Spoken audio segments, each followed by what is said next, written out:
महाभारत एक ऐसा प्रसंग है जहां युधिष्ठिर के सामने ऐसी परिस्थिति आई जिसमें उनके पास अपनों में से किसी एक को चुनने का अवसर था, लेकिन उन्होंने वह नहीं चुना जिसे देखकर हर कोई कहता यही तो सबसे सही चुनाव है। एक दिन वनवास के समय पांडवों को बहुत प्यास लगी। नकुल पानी की तलाश में एक सरोवर के पास पहुंचे। जैसे ही वे पानी पीने लगे, एक आवाज आई, इस सरोवर का पानी पीने से पहले मेरे प्रश्नों का उत्तर दो। नकुल ने उस आवाज पर ध्यान नहीं दिया और पानी पी लिया। वह वहीं गिर पड़े। फिर सहदेव पहुंचे। उन्होंने भी वही आवाज सुनी, लेकिन प्यास इतनी अधिक थी कि उन्होंने चेतावनी को अनदेखा कर दिया। वे भी वहीं गिर पड़े। फिर अर्जुन आए। उन्होंने चारों ओर देखा और उस अदृश्य आवाज को चुनौती दी, लेकिन उन्होंने भी पानी पीने की कोशिश की और वे भी मूर्छित होकर गिर पड़े। फिर भीम आए।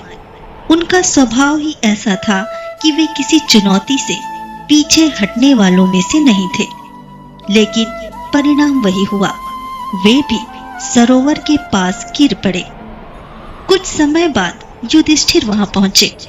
उन्होंने देखा उनके चारों भाई जमीन पर पड़े थे। जिस दृश्य को देखकर किसी भी इंसान का दिल टूट जाए, युधिष्ठिर पानी की ओर बढ़े। तभी वही आवाज आई, युधिष्ठिर, मेरे प्रश्नों का उत्तर दिए बिना इस पानी को पीना मत। युधिष्ठिर रुक गए।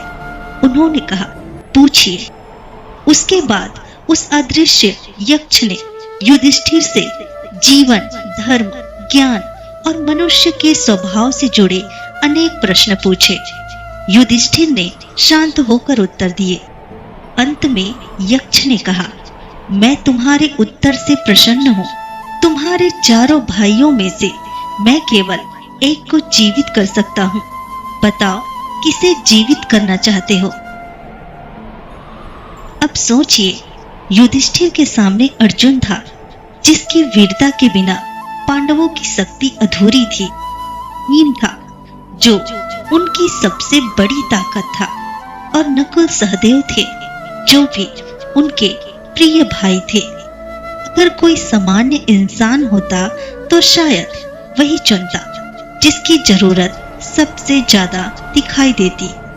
लेकिन युधिष्ठिर ने कहा, नकुल को जीवित कर दीजिए।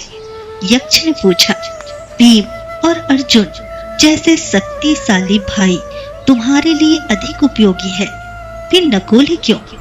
युधिष्ठिर ने उत्तर दिया, मेरी माता कुंती के एक पुत्र के रूप में मैं जीवित हूँ, इसलिए मेरी इच्छा है कि मेरी दूसरी माता माद्री का भी एक पुत्र जीवित हो।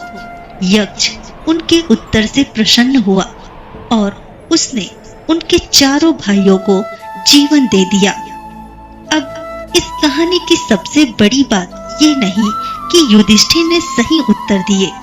सबसे बड़ी बात यह है कि उन्होंने फैसला अपनी सुविधा से नहीं, अपने न्याय से लिया। और यही बात हमारी जिंदगी में भी बहुत गहरी है। हमारे सामने भी रोज छोटे छोटे फैसले आते हैं। कभी हमें अपने परिवार में किसी एक का पक्ष लेना होता है, कभी दो दोस्तों के बीच चुनाव करना होता है, कभी नौकरी में अपने फायदे और सही बात के बीच चुनाव करना होता है, और कभी कभी हमें अपने मन की इच्छा और अपने सिद्धांत के बीच चुनाव करना पड़ता है। उस समय सबसे आसान होता है, जो मेरे लिए अच्छा है वही सही है, लेकिन हमेशा ऐसा नहीं होता। कई बार जो हमारे लिए फायदेमंद होता है वह न्यायपूर्ण नहीं होता, और जो फैसला हमारे लिए मुश्किल होता है वही हमें अंदर से मजबूत बनाता है। युधिष्ठिर हमें यही सिखाते हैं, सही फैसला वह नहीं जो हमें सबसे ज्यादा फायदा दे। सही फैसला वो है जिसे लेने के बाद हम अपनी अंतरात्मा के सामने खड़े रह सके। अगर आज आपको भी किसी फैसले को लेकर उलझन है तो खुद से सिर्फ एक सवाल पूछिए, अगर इसमें मेरा फायदा शामिल न होता तो मैं क्या फैसला करता। शायद आपको अपने सवाल का जवाब वहीं मिल जाए, क्योंकि जिंदगी में सबसे मुश्किल लड़ाई बाहर के लोगों से नहीं होती।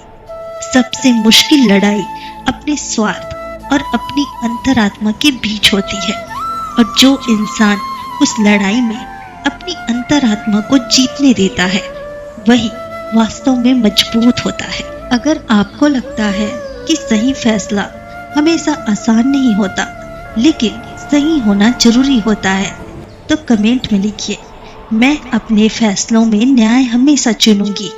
और अगर ये कहानी आपको अच्छी लगी हो तो इसे उस इंसान तक जरूर पहुंचाइए जो इस समय जिंदगी के किसी बड़े फैसले को लेकर उलझन में है, क्योंकि कभी कभी हमें जवाब किसी दूसरे इंसान से नहीं, अपनी ही अंतरात्मा से मिलता है।